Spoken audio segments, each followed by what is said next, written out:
recognition of higher states of consciousness is a recurring theme that is evident in all cultures throughout history. What is the basis of our conscious experience? The cycle of waking, dreaming, and sleeping. The simplest state of awareness is a self-referral state. It is a field of all possibilities. As the physicist Eddington said, the stuff of the world is mind stuff. The ancient Yoga Vasishta likewise teaches that this world appears material, but is ultimately pure consciousness. These profound insights infer that consciousness is all there is, and we are not in the world. The world is within us. Welcome to Simplest State, where we examine these understandings and explore the very nature of consciousness and self-realization. Welcome everyone, and thank you for joining us today on this episode of Simplest State. Just a quick reminder that if you like the content of our podcast, please take a moment to subscribe to us on YouTube and to our podcast. I'm happy to tell you today that our guest is George Barselaar. In 1981, George went to Kashmir, India, to study with the revered saint Swami Lakshmanjoo. He became a close disciple of Swamiji and spent most of the last 45 years living in India, and he's connecting with us now from Nepal, where he continues to work on Swami Lakshmanjoo's teachings of Kashmir Shaivism. Welcome, George. It's great to see you again.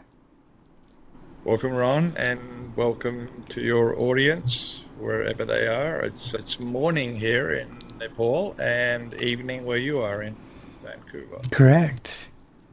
George, I'd like to start with the teachings of Swami Lakshmanjoo. It's been several years since we've spoken. You spent a great deal of time and were very close with Swamiji. I wonder if you could speak to us a little bit about what aspects of his teachings have had the most profound impact on your understanding of Kashmir Shaivism and how that understanding may have grown over these years. Good question. I think the history of it for me, I have to go back a little bit to my days with Maharishi, because I was very much involved with transcendental meditation and TM. I became a teacher. And somewhere in 1974-75, Maharishi started a Vedic science course. And at that time, he gave out different texts for people to read. And one of the documents that he gave out was the Shiva Sutras. And I had never heard of the Shiva Sutras. We had to read things like the Rig Veda, 9th and 10th mandalas of that, the last chapters, the Yoga Vasishta. These were all texts that I was familiar with, but Shiva Sutras was something really foreign. And all that Maharishi gave us, and those people that were studying the Vedic science course, was a 4-page sheet on Indian legal paper. I remember because it was very long. And at the top it had the Shiva Sutras by Bal Brahmachari, Swami Lakshmanjoo, Ishbar Nishat, Gupta Ganga, Kashmir. And I read those and they resonated with me. And it was just the English translation of about maybe 60, 70 verses. And over a period of time, I found a text of that. Again, it had been translated into English by an Indian scholar who studied this text with Swami Lakshmanjoo. So in 1980-81, I asked Maharishi, I said, Maharishi, I would really like to go and pursue a deeper study of basically, Kashmir Shaivism. Now, I had been a teacher for 8 years, taught many people TM. I was very, very in love with the teaching. I have to say it that way because it was my life. And Maharishi paused for a while and they said, okay, I'll let you go. You should go and teach for another year and then go to Kashmir. And I went to Kashmir with all of this enthusiasm, the blessings of Maharishi, who I considered to be my guru, not knowing what to expect. And I remember on my arrival there, I had all this illusion of grandeur of studying this text and gaining all this really deep knowledge. And I had a good background in what I'd already studied, of Vedanta, of Sankhya, and even a background in Sanskrit. Not a scholarly Sanskrit, but I could read Sanskrit and I understood the basics. So when I got there, my thirst was a real strong thirst for knowledge. I would say I was greedy for knowledge. And when I met Swami Lakshmanjoo, he must have sensed this straight away. So instead of giving me an opportunity to study very deeply, he accepted me as we could say, a disciple. But he didn't let me really study the text. In fact, it was a blessing in disguise, because when he found out I was a civil engineer, he allowed me to come to the ashram almost every day and do work in the ashram, demolishing buildings, doing all of this, And for the first 6 years, I had very little time to really study, which was my original goal. And I think what it was, that when that initial impulse to study for all the wrong reasons, which was, oh, wow, really cool, I know this is a unique philosophy. It's a kind of a power thing where you have power over people who don't know. When that dissipated, and I didn't know, it disappeared very, very effortlessly, Swamiji turned and said, okay, now it's time for you to study. And I also delved into the teaching there with an empty cup. I hadn't forgotten everything I knew, but I wasn't in the position now to compare what he was going to teach or what he had already taught with what I already knew, which is a real fault of a lot of scholars. When you sit at the feet of a person who is a master in a particular tradition, you have to be totally empty to really, you can listen, but you may not hear what he's saying.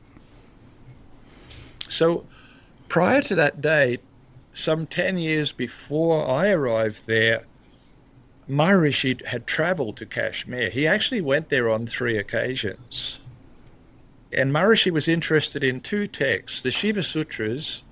He was also interested in a text called the Vijnana Bhairava. And on one of the teacher training courses, there was an American couple, John Hughes and his wife Denise. John was doing his PhD in Indology, Indian philosophy, and he asked Maharishi's permission. He said, Maharishi, we met Swami Lakshmanjoo and nobody knows about his tradition. It's unheard of in the Western world. There are just a few fragments, and I would like to go and do my PhD with him. Maharishi was so overjoyed, John said. Maharishi said, yes, please go. If he accepts you as a disciple or a student, you'll be very lucky, because he's very, very reserved, very reclusive.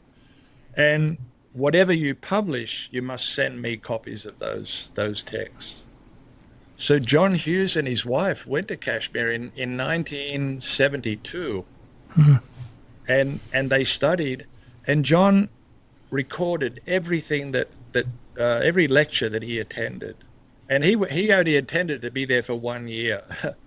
But at the end of 1 year, Swami Lakshmanjoo said, look, my tradition will be lost after I leave this world, because I'm the last living master in this unbroken oral tradition. If you could possibly ask Maharishi's permission that you could stay here and continue to study with me, record all of the important texts, it would be a great blessing. And of course, Maharishi just openly gave his blessings. He said, absolutely, absolutely. Because John was in the first MIU catalogue.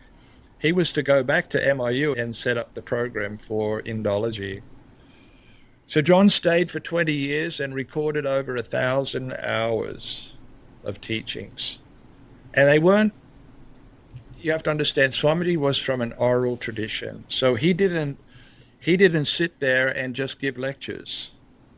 He took the text, the original text, which dated back some 5,000-6,000 years ago.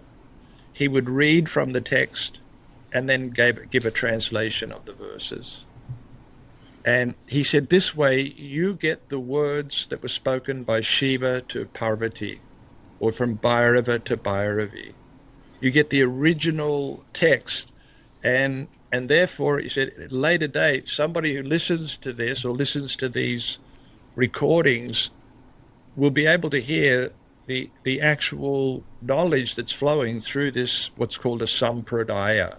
A sampradaya means a lineage of masters that's unbroken. So I was used to that terminology because Maharishi's teaching and the teaching of transcendental meditation has its essence in what's called the holy tradition, dating back to Narayana. Narayana, the first progenitor of the tradition of Vedanta or Vedantic philosophy, and flowing down through all of the masters to Shankara, down to Maharishi's own master, who was Brahmananda Saraswati, who was the Shankaracharya of Jyotirmath. So what Maharishi was teaching in TM was also coming from an unbroken lineage, an oral tradition being passed on. So that was my introduction, and in 1988 it was, after I'd been in Kashmir for 6 years, Swamiji said, okay, you have a background in Sanskrit, which will be very helpful. I want you to transcribe all the lectures that John has done into English so that later they can be published as English translations of this teaching. And we've been doing that. I've been still working today with John Hughes very closely. In the last 30 years, we've published 12 different texts of Kashmir, or at least 12 different chapters of different teachings. But all of them we present in the original format of transcripts with the audios. Because there was something magical. After 20 years of listening to these audios over and over and then rechecking and making sure it was all correct, I found there is, as was with Maharishi, a great transmission of knowledge that happens, something beyond the words, something that is deeper than just reading from a book. So the same way today, Maharishi's teachings are presented in original lectures that he gave. So we also present the same way in Swamiji's teachings. So that was my introduction to Kashmir Shaivism. It was more of a work hard 6 days a week. And I was very lucky because I spent so much time in the ashram with Swami Lakshmanjoo. It wasn't really an ashram. It's not an ashram in the true sense of the word. It's not somewhere where people come and stay in an ashram.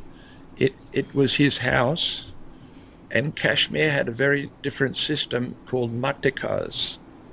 If you wanted to come and study with a teacher in Kashmir, you had to be self-sufficient in where you lived, and he would invite you to his house once or twice a week to give talks.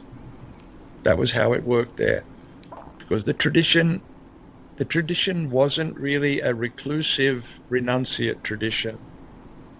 It was basically a householder tradition where you lived your own life and became self-sufficient in your own world, and the teaching and the practices made you more self-sufficient in your own world, and very little reliance on the guru as a guru, more relying on him as a teacher, as a person who gave you enough knowledge to realize, to have your own realization, but live in your own world with that realization. That's a beautiful introduction, and well begun is half done. In all those years, what aspects of that teaching really impacted you or influenced you or have stayed with you since then? I would have to say that when I first started learning these Vedic texts, I became very interested in Ayurveda and started reading some of the books of Ayurveda, the Sushruta Samhita, the Charak Samhita. These are the two main books which written, or at least penned down somewhere around 600 BC. But there were a lot of Sanskrit words, and that inspired me to learn Sanskrit. So I wanted to learn Sanskrit just to have the basics and read Devanagari. When I went to Kashmir and started to study with Swamiji, very quickly, one of the first books that he did in English, the third chapter of that book, was all about the Sanskrit alphabet. But it was about the Sanskrit alphabet in terms of it being a philosophy, not in terms of it just being a language. It was something that there was much more to than just learning Sanskrit as a language so that I could translate or I could read Sanskrit texts. The essence of it was that it was a complete philosophy of every aspect of creation of life in all of its ramifications. Can you elaborate a little bit on that, George? Because this is fascinating. I mean, Sanskrit is, of course, the oldest language on earth and is considered the mother of all languages. It's also the language in which the Vedic literature is recorded. So when you say it's a philosophy and not a language, can you elaborate a little bit on more? That's fascinating. Well, you see, it's the oldest language, and as you say, it's the mother language. The Sanskrit word mata means mother. And there are so many words in Sanskrit. Pata is father. There are so many derivatives of English and all other languages, especially German and some Spanish, which have exactly the same word for a particular object, which is a Sanskrit word. And Sanskrit, commonly it's known as Devanagari, which means the language of the gods. So if we go back to the beginning of creation in most of the Eastern traditions, we say in the beginning there was Brahma, or in the beginning there was Narayana, or whatever, and that's where creation started. Brahma in Indology is known as the creator. So this being the language of the gods, how have they created the universe out of what in the beginning for the Western scholar or the Western mind, we say there was nothing and then there was a Big Bang, the Big Bang theory. And the Big Bang theory sounds really good for Western scientists. Everything expanded and the galaxies are still expanding. But for the Eastern mind, they say, well, if God is eternal, and eternal means not just a long time, it means eternal. Therefore, there was no beginning and there is no ending. So if there's a Big Bang theory, there had to be a beginning with nothing before it. Indology says, or at least the understanding of the Sanskrit alphabet, is that in the beginning there was just an ocean of consciousness vibrating within itself. There's an ocean, but no waves on that ocean. It's just the ocean. And within that ocean, every drop of water was a potential world or a potential manifestation, but still nothing was moving. And somehow, according to Kashmir Shaiva philosophy, that ocean, the tides or the currents underneath started to move.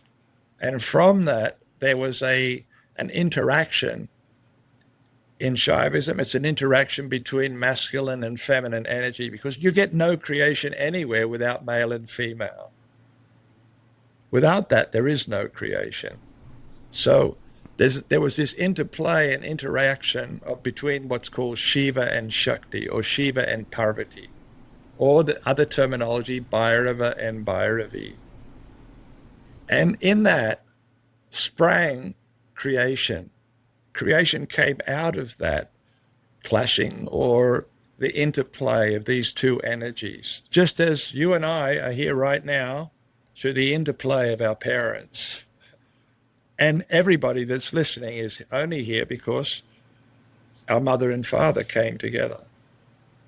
And this runs right through the whole, every living being, unless you're a asexual octopus or something like that, then that's a mystery for this. But okay, so in Sanskrit, there are two aspects. There's vowels and consonants. Just as we have in English, we have 5 vowels, we have 26 letters in our alphabet. But in Sanskrit, there's 16 vowels and there's 34 consonants. And these together, coming together, the vowels and the consonants make up the basis, the basic building blocks of all creation. Because in this whole idea is that everything has a vibration. Everything comes out of sound vibration. And the myriad of objects that we see around us, of which we name things, the names of those things, the letters which make up the names of those things are vibrational, we say vibrational impulses that form the structure of the universe around us. To me, that was fascinating. It was really, I also thought Sanskrit was just a language. And if I learn it, I'm going to be able to read some of these ancient texts in their original. And suddenly this opened up a whole universe to me. That's interesting. Very interesting. That relates to the understanding that in Sanskrit there's a relationship of name and form, because the quality of the frequency of the sounds in Sanskrit equal the frequency of the object that they depict. And that's basically what you're saying, in other words, isn't it? Totally, totally. And it's only in the last, it's in the last 10 or 15 years that people have delved directly into the whole idea of sound frequency. The first person in the Western world that got into the idea of sound frequency was Nikola Tesla. He understood very, very clearly that sound created vibration, and vibration has an effect on form. Now, the interesting thing is that now they're doing these different harmonics and finding each harmonic has a different shape. Each harmonic going through the different hertz of different sound frequencies have different shapes. Now, Indian philosophy, even in the music aspect of Indian understanding, there are only 8 notes. Do, re, mi, fa, sol, la, ti, do. And the classical singers in India sing these notes. In Kashmir Shaivism, it's a beautiful philosophy that speech itself is sound. You're making sounds, I'm making sounds. How is everybody understanding what we're saying? We know we have language, but they say that when children are very young, up to the age of 3 years old, they don't know the different words and the different meanings. Like you just said, the names and the forms of things. It's called nama rupa in Indian philosophy. It's a very important thing. It's the basis. That to every form, every rupa, there is a nama, there's a name. But children, up to the age of 3 years old, and this I learned in one lecture given by Swami Lakshmanjoo, he said, they don't see the world like we do. They see the world and they see an interconnectedness between everything. They don't differentiate one thing from the next because they don't nominate what they're looking at. Their vision, the vision coming out of their eyes, is like the movie projector looking at the screen, but it's not breaking up all the parts. They don't categorize the way we do as we get older.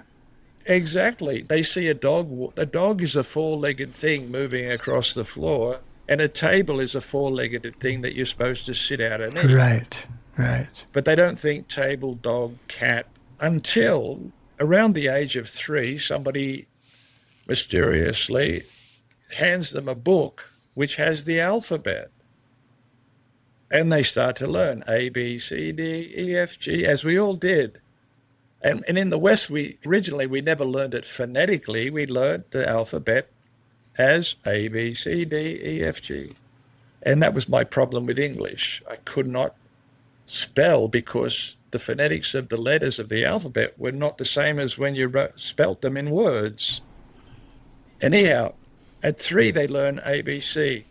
At 5, when they go to school, they learn A for apple, B for boy, C for cat, D for dog. And all of a sudden, that thing that was moving across the floor is a dog. And it's different from the table. And it's different from CAT, the cat. So their world now is starting to get differentiated and broken up. And their undifferentiated perception of the world is fading into the background. And that it's just a way of learning to function in the world. You can't learn not to function in the world. And somebody once said, he said, actually, the enlightened yogis realize that they have to unlearn the what they're looking at in an automatic way, that when they meditate and go to finer and finer and finer structures of the mind, and thought itself starts to dissipate, they realize that the sentences which make up the world that we live in, and we all live in a world of structured sentences, the story of our life that we wake up to every morning, and those sentences, they realize, are made of words, and the words are made of letters. So they're going back through the opposite thing that they did as children, and they're going back to a state of before the ABC. And for the enlightened yogi, they live in the world like children in the world. The innocence of a yogi, that's the first thing you can really use to see the greatness of these teachers, is their innocence and childlike behavior, because they actually are like children in the world. There is, sorry to interrupt, an important difference between the immature innocence of a child and the innocence and spontaneity of a fully realized saint. Absolutely, because they have now tapped into the source of all sound. And if you tap into the source of all sound, what you have then is a direct link with the source of all knowledge. This is why great masters, who even uneducated masters, have a complete spontaneous ability to just answer any question about any particular text or any knowledge. Anandamoyama, this one great lady saint in Kashmir, was the perfect example of that, completely uneducated. But ask her any question on even the most abstruse topic of the Vedas, and she would answer it immediately. Because she had gone back through that process, tapped into that ocean of consciousness from where everything came out, and therefore spontaneously she was living a state of what's called universal God consciousness. And then you have access to the source of all knowledge, whether or not you've been educated in the traditional sense or not. Yeah, exactly. And this has been the legacy of India, of Asian cultures for thousands of years. And there are Western scholars, Western saints, who've also had these glimpses of these incredible expanded states of consciousness. And it happens usually spontaneously. And just to say, Jesus himself, the great yogi, said, unless you cannot enter the kingdom of heaven unless you become like a child. What was he referring to there? Becoming innocent, going back to the source. In your view, how are these teachings of Kashmir Shaivism, how are they applicable to our world today and to someone who's seeking higher knowledge and seeking to develop their consciousness? Okay. There was a wonderful talk where a lady asked Swamiji, so what is the difference between Kashmir Shaivism and most other traditions, religious traditions and meditation traditions? And he said, well, they're basically similar, but what the Shaiva masters have realized is that consciousness is always there in the background. It's just subsided. It hasn't gone anywhere. It's not somewhere else. It's in the background. And we meditate not so much to try to get consciousness out, but it's just the very process of meditation, the very desire to meditate, is somehow an impulse from consciousness to get out. for consciousness to reveal itself from within. Because we're always looking for things in the world to make us happy. Everybody wants to be happy. No one wakes up in the morning and says, I'm going to be as miserable as I can today. That's not part of the human equation. Everybody wants to be happy, but we look for our happiness in the world. And when we start to meditate or do any spiritual practice, we're looking for that consciousness. We're looking for that happiness within ourselves. It's called self-realization. That's why it's called. We realize ourself. Kashmir Shaivism has the view that even just to have an impulse to think that way is a sign, a signal that grace has ascended. That there is some aspect of grace that has opened up your perception of the world and yourself to a greater possibility, a greater opportunity. Right. So grace is the motivating force behind anybody taking one step on the path of spirituality, whatever path that is.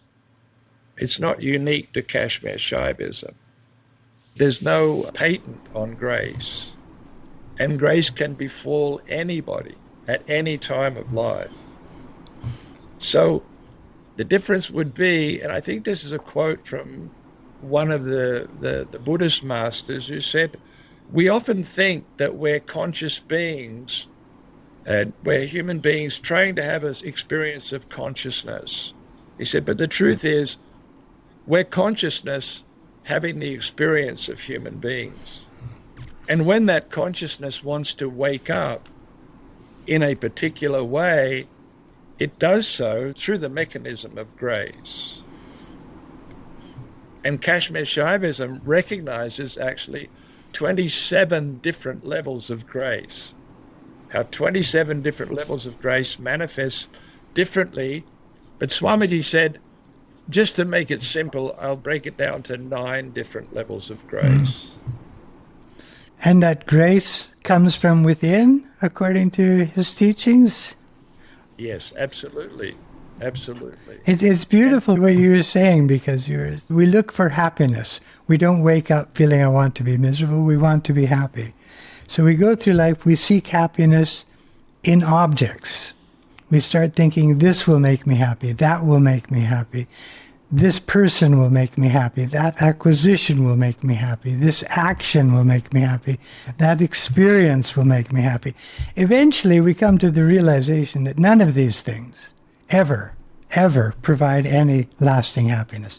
Yes, some short-term happiness perhaps, but nothing that endures. And eventually, I think through, as you said, grace, we start to seek that fulfillment within us. And that calling comes from within. Yes. The original wake-up call, we can say. In my own case, I was at the age of 17 or 18, I was surfing in Australia. I was playing music. I was doing all the things that you did in the 60s, listening to the Beatles music, doing what I thought, playing soccer, coming from a great soccer family and everything. And that was all there was. But suddenly I met 2 people, and they were 2 girls who were just unique. My God, they were vegetarians, and I was a ferocious carnivore. The vegetarians, and they meditated, they did yoga, all the things that were totally foreign to me. And they were things that only hippies did in those days. And you kind of steered clear of hippies. But there was something very magical about them, apart from the fact that I was 17 and they were very attractive. They told me, they said, George, we have to tell you the truth. You're lost and you have to find yourself. And I said straight away, I didn't know I was lost. Where do I find myself? Where do I go? And they said, no, you can go to a commune, but you won't find yourself in a commune. You have to sit quietly and you have to meditate. And it ran through. And they invited me to a group meditation. There were 20 people who had learned transcendental meditation.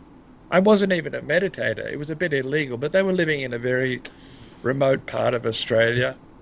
Byron Bay, actually, which became very popular later on. It was a classic place, it was like the Berkeley of Australia, Right. where all new innovations came up. And I sat in this room with 20 people sitting around with their eyes closed and thinking, this looks pretty stupid, actually. But okay. And Lucy had told me, close your eyes, just sit. And when I sat, I felt something was going on. I had no technique. But after 20 minutes, I went, wow, that was interesting. So, of course, 3 weeks later, I learned transcendental meditation, and that was the turning point. So the grace for me came from seemed to come from outside, but the real grace came when I sat and I felt something happening inside me. I felt something that there was, even though these people were sitting around a room quietly with their eyes closed, and my first thought was, this is pretty crazy, but let me just close my eyes, and boom, I just sunk into something that and I must admit, no, I have to connect it with when I was very, very young, I used to have a very, very similar experience.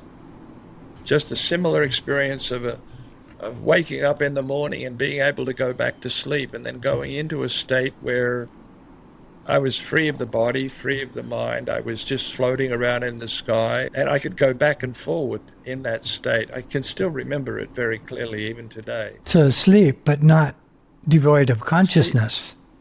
Yes, it was a junction point. That was actually, I could fall into a junction point between being awake and going back into sleep or dreaming. And I could do it very consciously.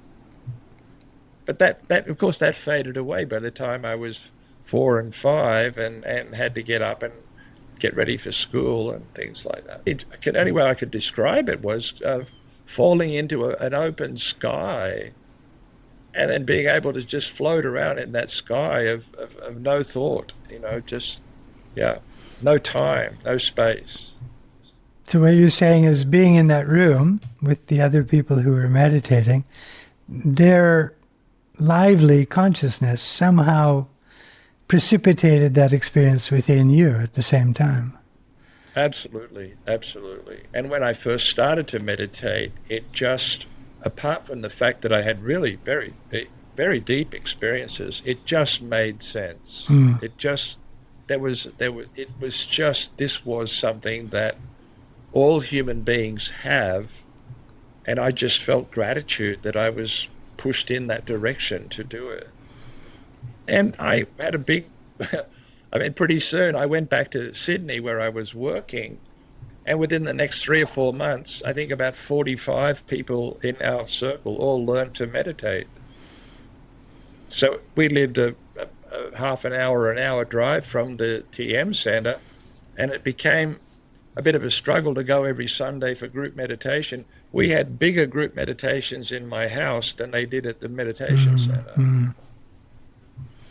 So it was something, and the Beatles happened, and there were so many influences. But that idea, and I saw around all the people who started around me, there was a kind of grace that came into their life to give them the impulse to want to learn to meditate. Some of them became teachers of TM. I think I was the only one that really took a liking to, or a passion to understand Indian philosophy. And that was also a very natural thing. And once I realized that this Sanskrit alphabet, as we got back to that point, was the building block of the universe, I thought, wow, this is quite an amazing thing to understand Sanskrit, not just as a language, but as a philosophy. And then you went on, you became a teacher of TM, and then having read the Shiva Sutras, that you said is what inspired you to go study Shaivism with Swami Lakshmanjoo, or had you met Swami Lakshmanjoo before that, or it was more the knowledge in the Shiva Sutras that drew you to him?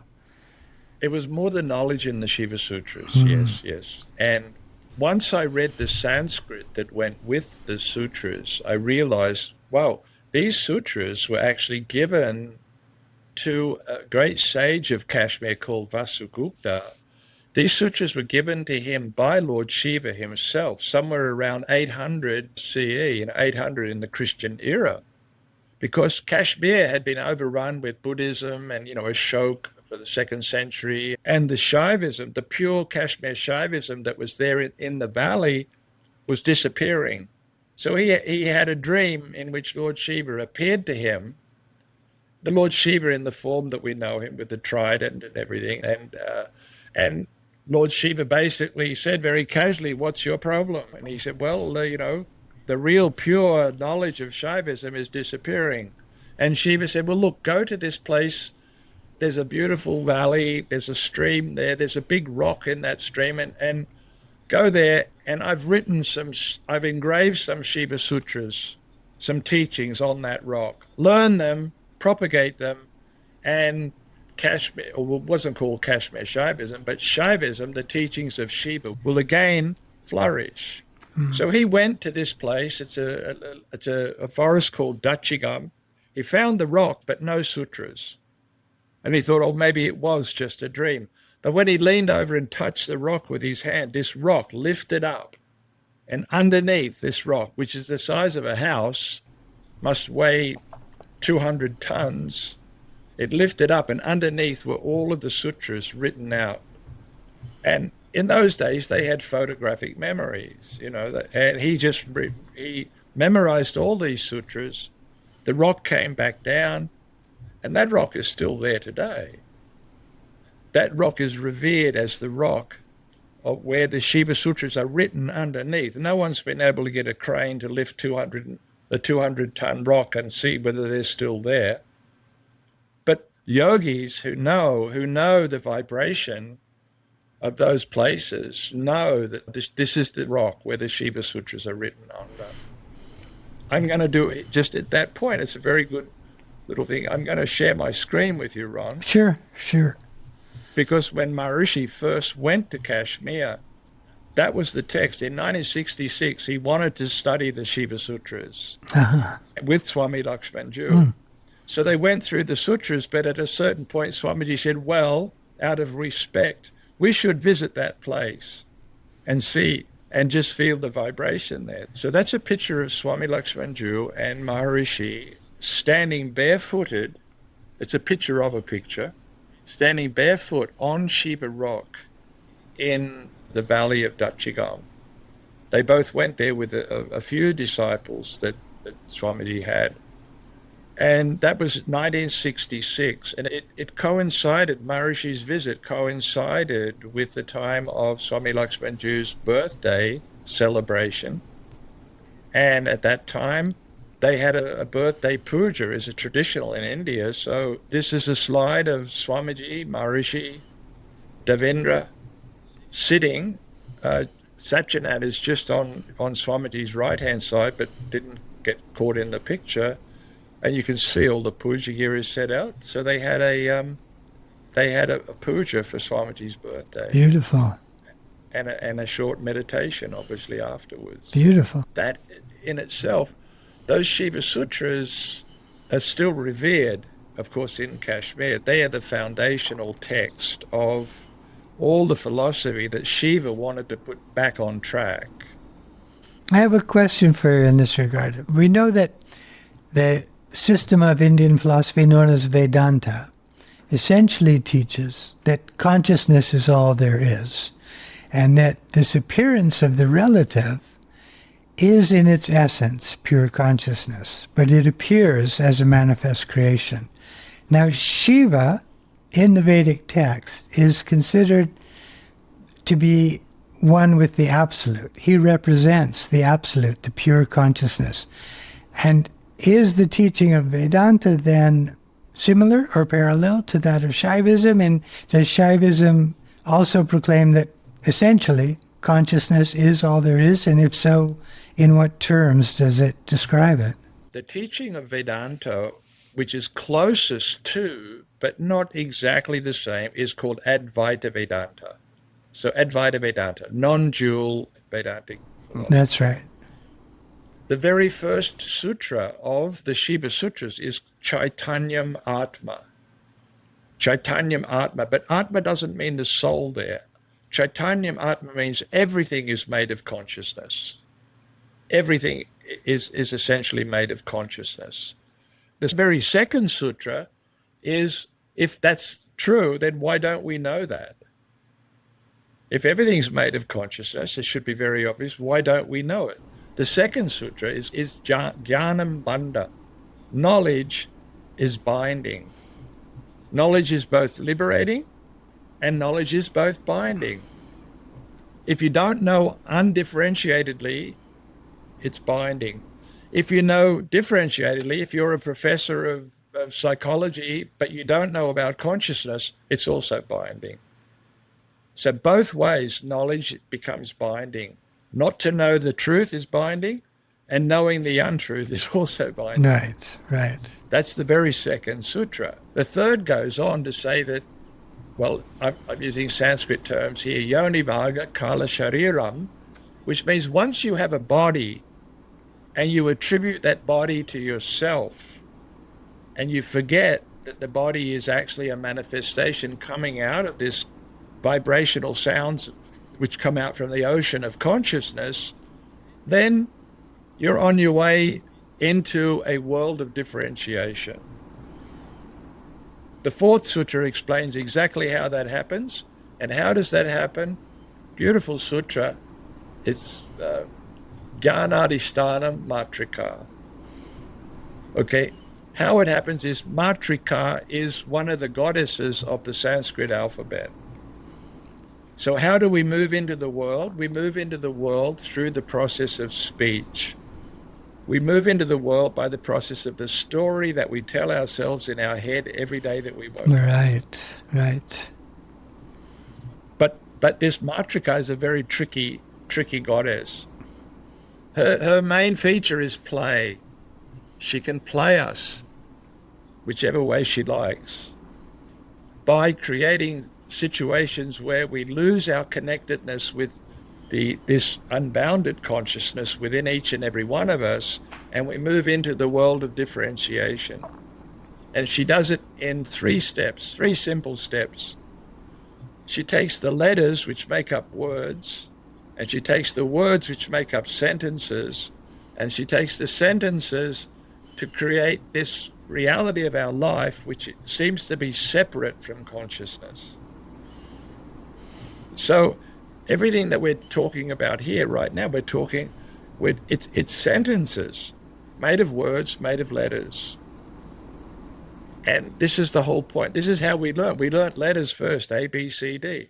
Then we learned a word, and then we learned the sentences. This is a dog. This is a cat. I am a boy. And once we did that, we moved into this world of differentiation. So the very first 5 sutras of the Shiva Sutras sum up the reality of creation and how it unfolds. And that, to me, when I got to the 4th sutra, which was the one on Matrika, Matri again meaning mother, Mata, and Ka in Sanskrit is very interesting. It's an interrogative, it's a questioning. So she's the unknown mother. Nobody ever thinks about speech. Nobody ever thinks how we speak. Nobody ever thinks how thoughts form. How do we formulate a thought in our head in order to express it in terms of, speech? And this was fascinating to me, that this whole idea.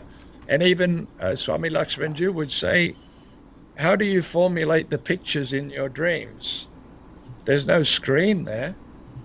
There's no light on. You're in a dark room. You may even have the blankets over your head because it's winter. And yet you can spend half the night living a whole lifetime in a dream. And you see yourself driving down the road in the car, flying through the sky, going to the supermarket. You see all those things. He said, where does the structure of that fabric of your dreams come from? That you create your own universe within yourself. Just as you create the universe when you open your eyes and wake up.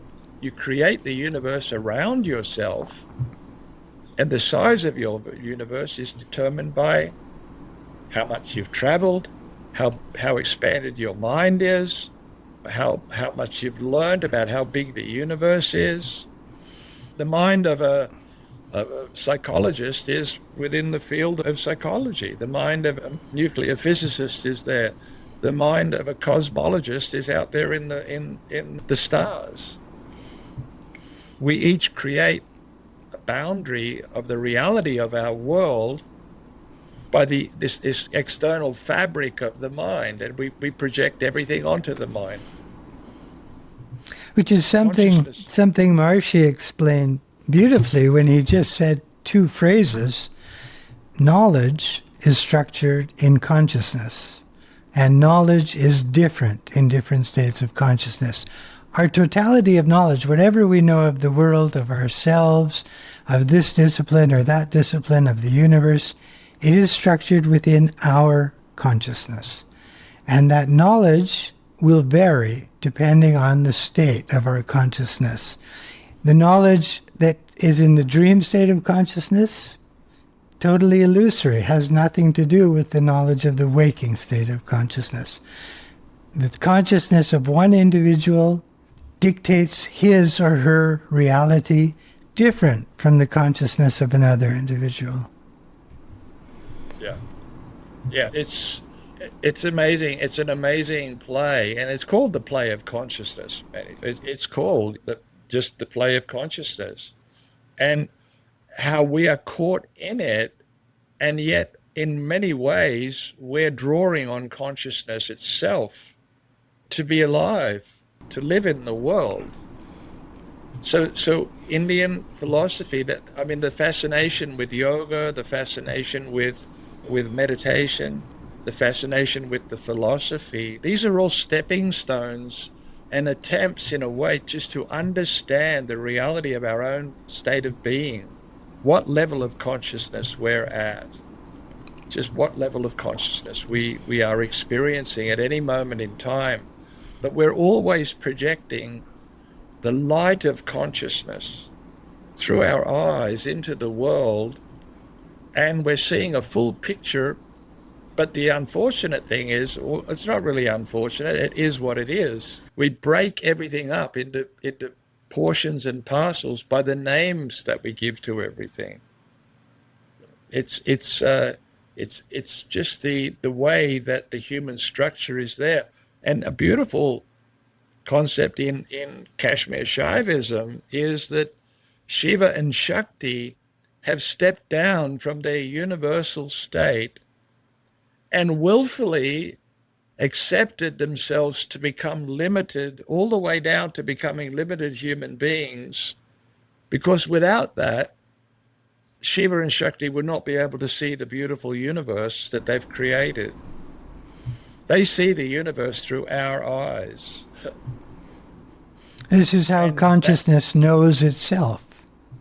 Yes, consciousness knows itself completely. And the question always comes up about that. Okay, in the concept of Kashmir Shaivism, Shiva is said to be the light of consciousness.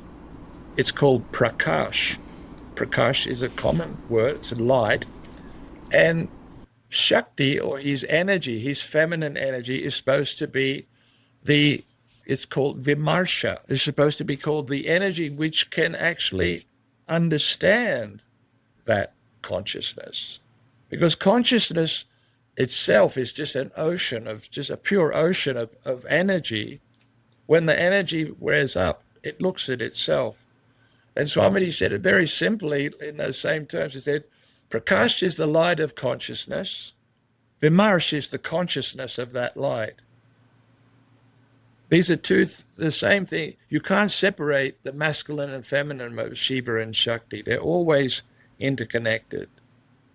And when they disconnect, they seem to be separate. When Shiva and Shakti push themselves out into the world and become us, then we seem to be separate, but we're never actually separate. We're never actually separate. And we draw our life from them in terms of our breath. Every living being breathes. some more quickly than others. The ones that breathe very slowly live for a very long time. The tortoise that lives for 500 years, they take one breath every half an hour or so, inward breath and outward breath. So this connectedness with consciousness is also greatly connected to our breathing. And that's why in meditation, when your mind settles down, your breathing also starts to become more and more and more refined, much more refined, till you get to a state where you enter what's called the breathless state. And if you become familiar with that state, you enter a state which is called samadhi, the state of complete, pure consciousness, without any thought and without the movement of any breath. That's the essence of how consciousness gets connected with the world. Does Shaivism provide techniques for experiencing samadhi and developing consciousness, or is it based entirely on understanding and intellectual knowledge? Good question. It's actually based on both. There are two aspects of Shiva, we could say, experience. One is called Purusha Gyan, the knowledge that we can, the direct experience that we have in this world. And the other one is called Bauddha Gyan. So these two words simply mean my direct experience and my understanding of what I'm experiencing. Okay, so everybody has that. In any part of your life, you have an experience of something. If you don't understand what's happening, you get confused. If you do understand what's happening, you're very clear about what's happening. There's no confusion, no doubt. So in Shaivism, the inner experience is based on your meditation practice. You're diving within yourself, going to much deeper states of your own state of being, and going beyond the state of normal thinking process. The external part of that is to study and understand the mechanics of how the body and the mind work together, how they function together, and what is the reality? How is the mind working? How is the ego working? How is the intellect working? How do they relate to the world around us, the five elements? This is the learning side, or the intellectual side, which in Kashmir Shaivism says it actually substantiates and holds your experience much more fully. It holds your experience, and therefore you tend not to slip back. In other words, you mean the intellectual understanding. It helps reinforce the commitment to the practice, and therefore in some way enables the practice to grow deeper through understanding. Yes, yes. Just as Maharishi said, knowledge is different in different states of consciousness. There's a great theory in Indian philosophy that the more you know, the more enlightened you become. That knowledge is the cause of liberation. In Shaivism, it says, no, knowledge itself is liberation. Because once you get to the pinnacle of all knowledge, that knowledge doesn't turn into information. It turns into a state of being. That knowledge becomes consciousness. So it says that the knowledge itself can liberate you, and in the end, the knowledge itself becomes liberation. The knowledge itself is liberation. That reminds me of that verse in the Bhagavad Gita, which says, even a little of this knowledge delivers one from great fear, because it provides the intellectual understanding of the totality of life. Exactly. It's just because, and knowledge, when somebody becomes what we say in Australia, a full bottle on his subject, okay, he's learnt everything. He's a mechanic, and he's the best mechanic because he knows everything about how cars work. Or he's a nuclear physicist. He knows everything about that. He's a quantum physicist. He's reached the pinnacle. But at the same time, I'm often confronted with such people, and I ask them, wow, you really have reached, you've got a PhD in so many things. How does the mind work? How do you formulate thoughts? Where do your thoughts come from? Where do the impulses for a new idea come from? And most of them are baffled. They go, oh, yeah. So, and I have a friend who is he's a quantum mathematician, and he's delving into all of these things of string theory and everything. We used to sit in Los Angeles in a coffee shop there in Culver City, and he would pick my brains about the Sanskrit alphabet. And I said, look, just if you understand the vowels and the consonants of Sanskrit, you'll have the whole avenue of quantum mechanics. You'll understand quantum physics, because these are the building blocks of sound which make it up. And I said, if you look at just 12 of the 16 vowels of the Sanskrit alphabet, they clearly explained string theory, vibrations that vibrate against one another, and then they get up to the 10th or the 11th, and they fall into a state where everything gets reabsorbed back into itself. And there's only one vibration instead of 10 different vibrations of strings. This is the vowels. This is the vowels of the Sanskrit alphabet. Just e, u, taking out the ri, li, a, I, o, ow, aha. There's 12 vowels in the Sanskrit alphabet. They're so profound. I'll just share an experience I had once. In 2006, we had the centenary celebration of Swami Lakshmanjoo's life. Swamiji left this world in 91. He was born in 2006, 2007.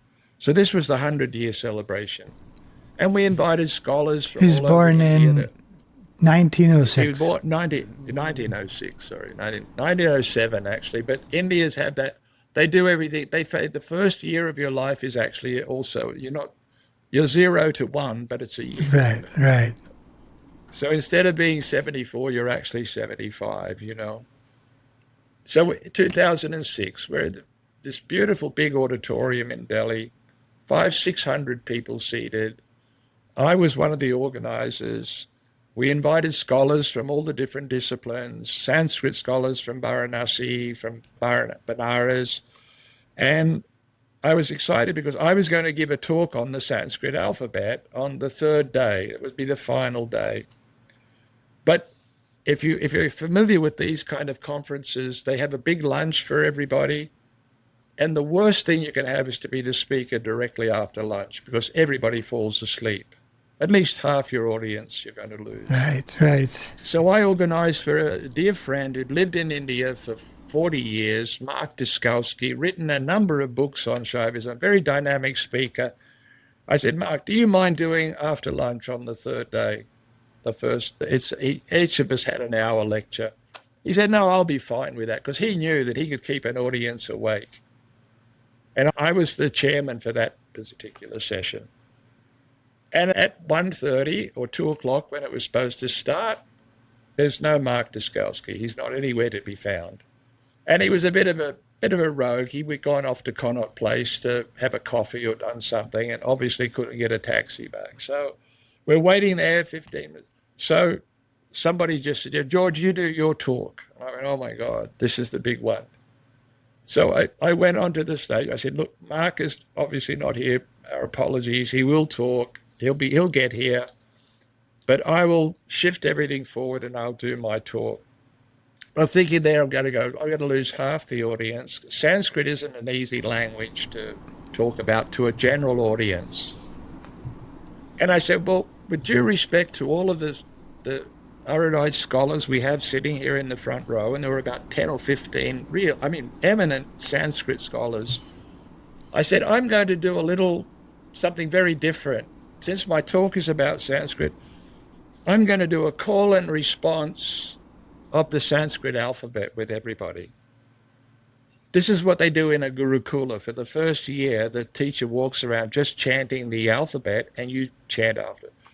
So there I was, a little nervous, but I knew, I think, by the grace of Shiva and the Devis of the Sanskrit alphabet, it would be okay. So I started ooh, and the scholars in the front looked at me like, oh my God, what's he doing? Here's a Western guy trying to teach us Sanskrit. And I could feel this crowd shuffling. And there was, out of 500 people, there were 50 people. I said, okay, that's not good enough. Okay, let us all just give up everything we know for the moment, be innocent like children, and just follow and recite with me. We're only going to do the alphabet once. So then when they heard that, okay, so and about 300 people in the audience just all recited,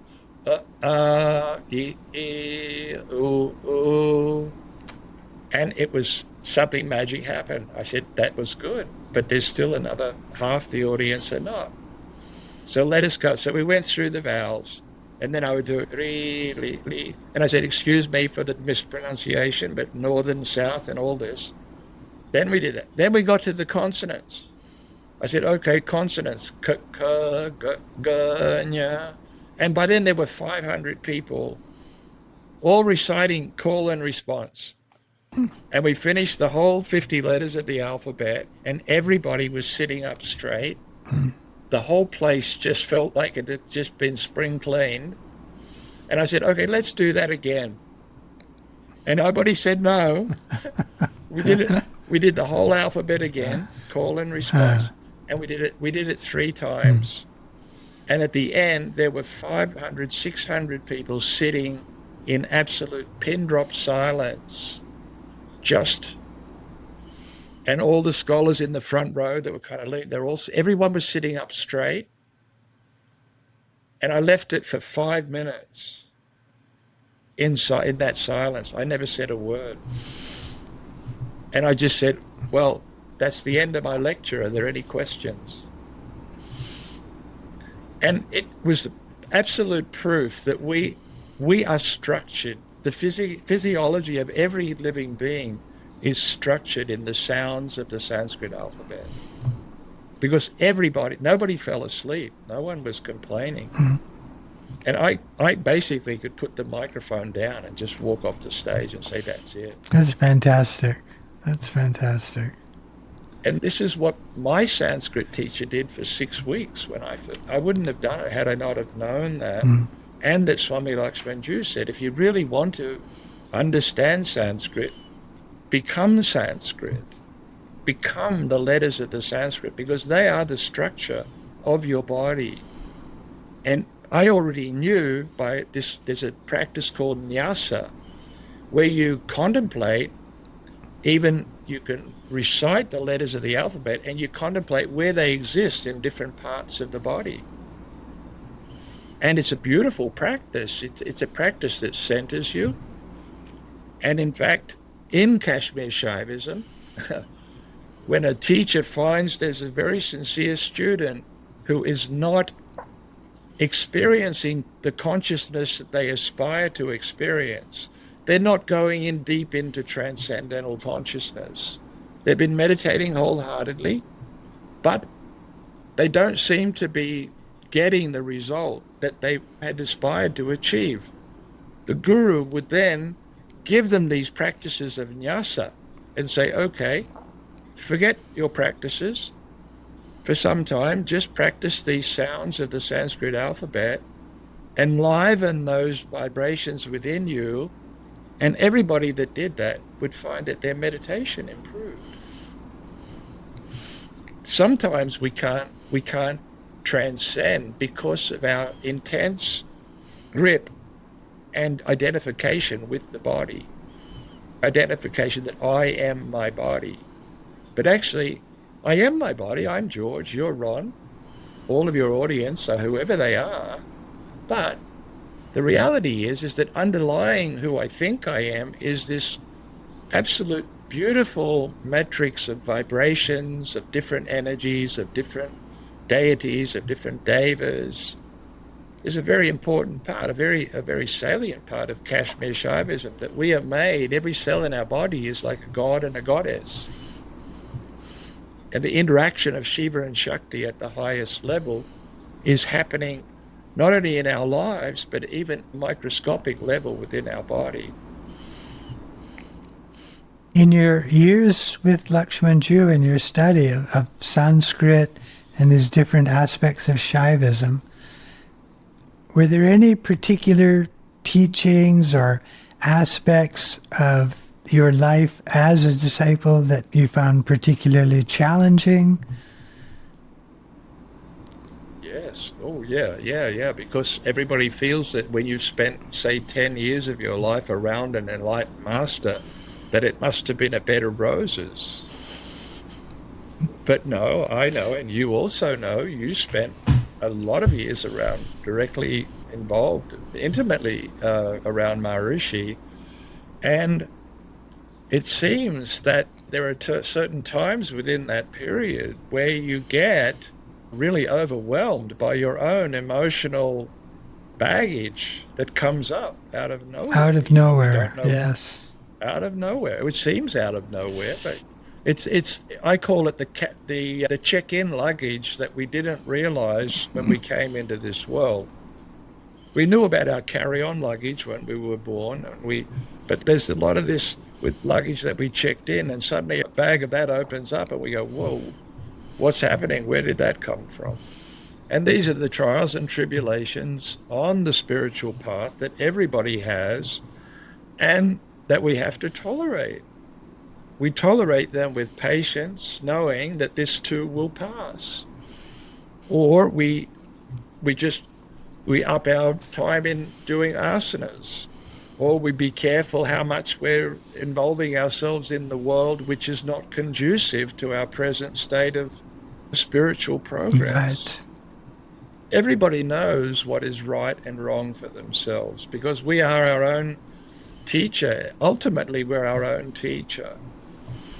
And I would ask Swamiji a lot of questions in the beginning, and then I realized that he didn't like people just asking questions out of place. I soon learned to be really quiet around him and speak when I was spoken to. But he tolerated my questions at first so he could teach me that lesson. And one day he said, it's part of the teaching of Shaivism. There's a concept that everybody is their own guru.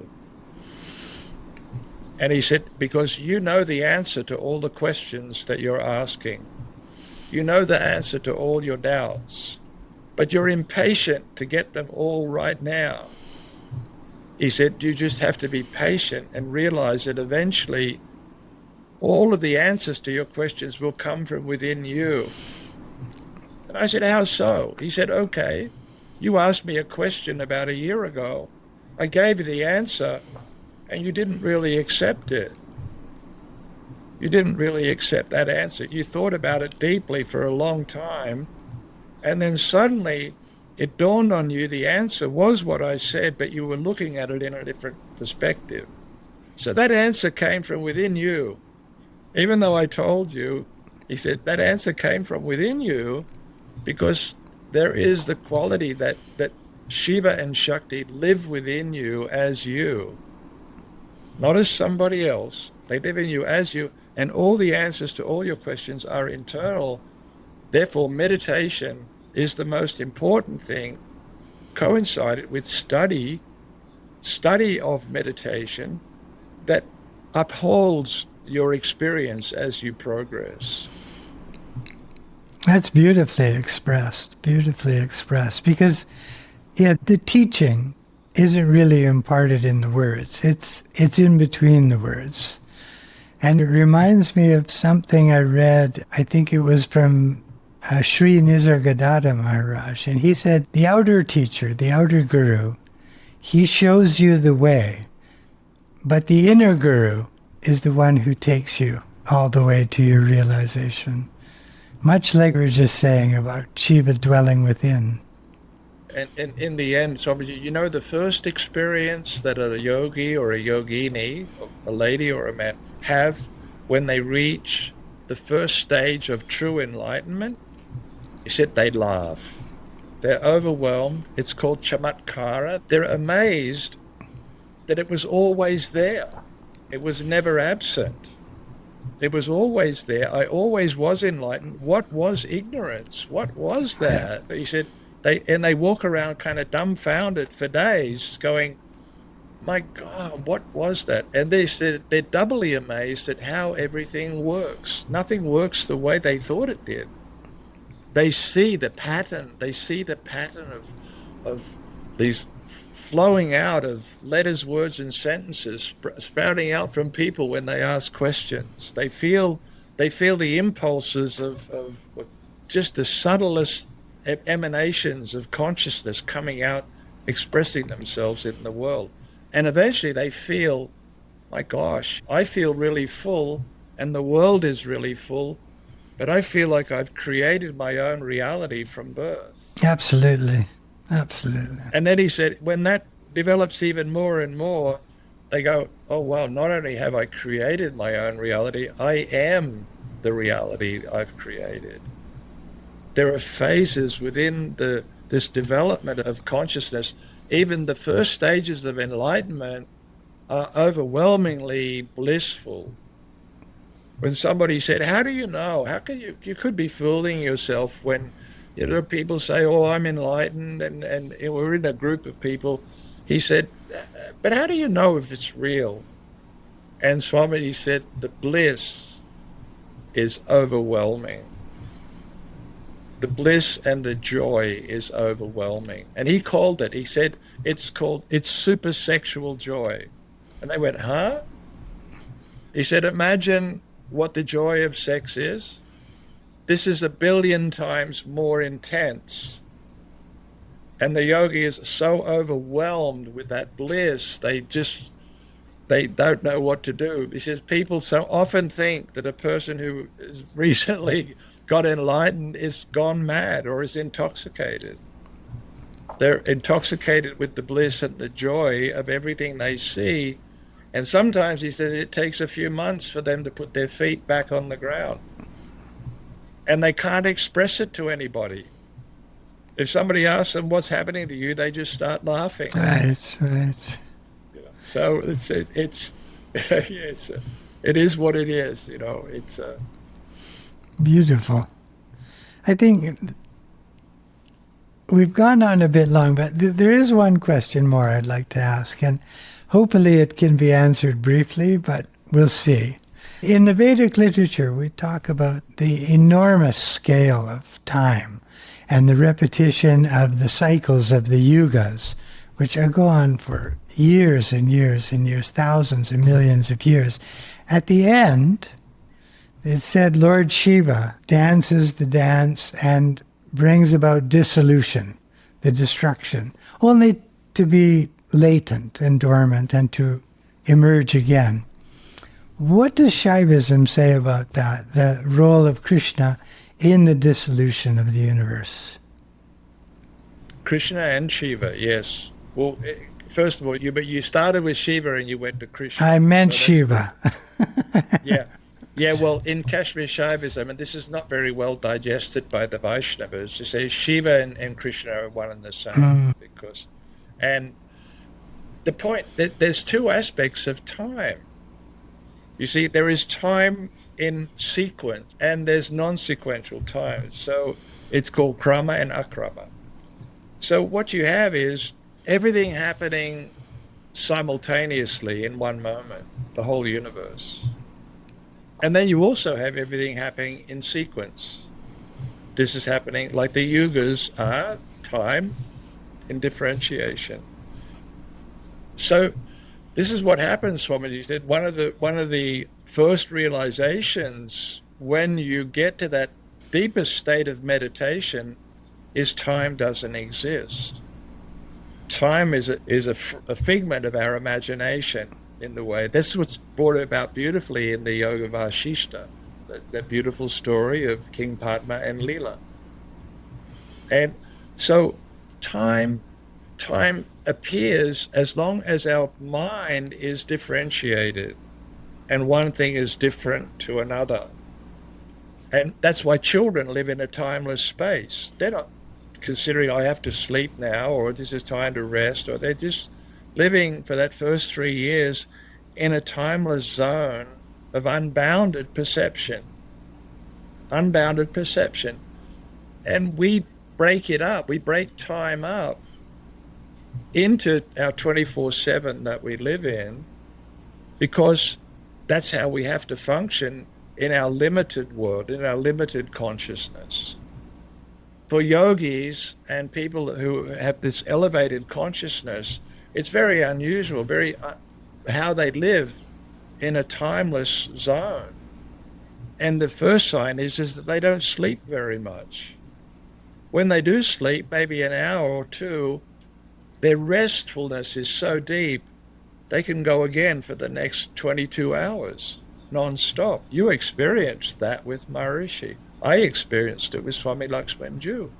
He would sleep sometimes for a half an hour and then expect you to get up again now and do that day after day after day. So time is very much a relative thing, and that's why when we transcend time, we also transcend differentiation. We transcend the differentiation of one thing being different to the other. And I remember a beautiful thing that Swamiji, he said, you know how time is created? Time is created when you fill your house up with things.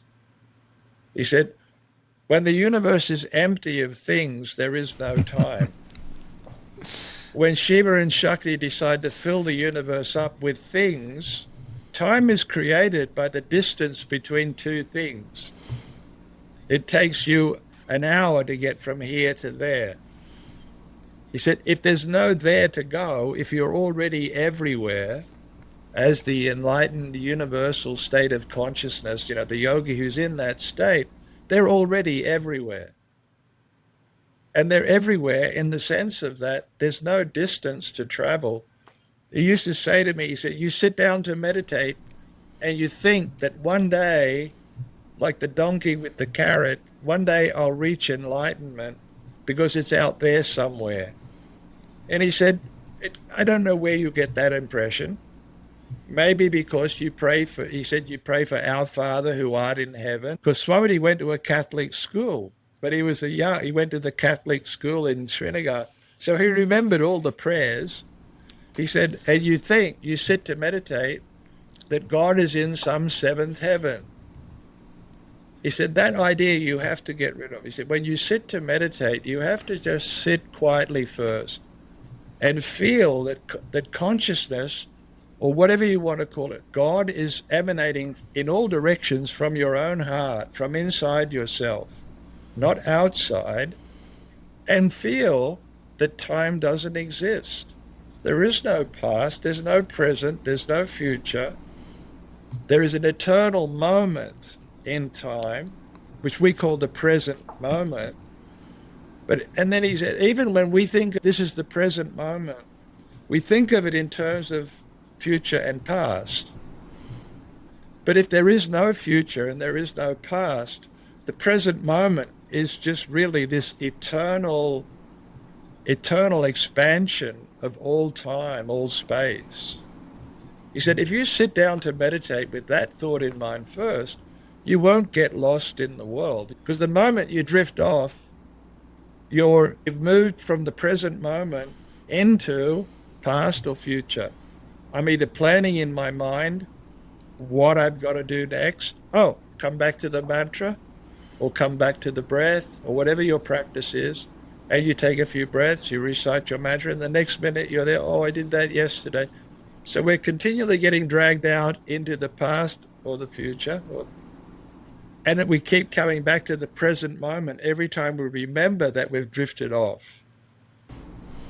And that's the whole process. We do that for a long time until eventually the mind settles down with going here and there, and we stay more focused, more one-pointedly in an effortless way. And it's all about awareness and one-pointedness and practice.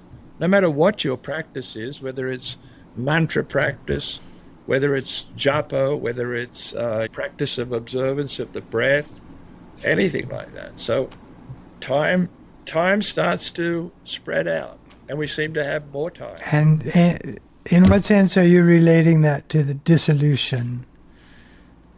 Well, the dissolution is such that when ignorance is dissolved, they say that the enlightened person isn't reborn, okay? Doesn't come back into a body because they've done everything they had to do for so many millions of incarnations, whatever it is, 8.4 million incarnations from the time we fall out of pure consciousness and merge back into it. So that time frame is there. But when it happens for the enlightened person, you realize that this dissolution and creation is happening simultaneously. It's not that everything folds up and then there's nothing. If that was the case, there would be an end to creation.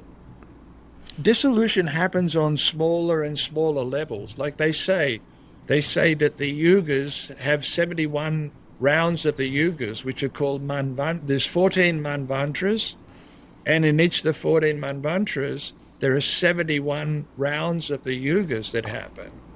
That's pretty a long time, but that's one day of Brahma. And Brahma lives for 100 years. Right. And his 100 years are one day of Vishnu. And Vishnu lives for 100 years. And Vishnu's 100 years is just the blinking of the eye of Shiva. He blinks, he opens and closes his eyes, and everything is dissolved. But it's continually dissolving.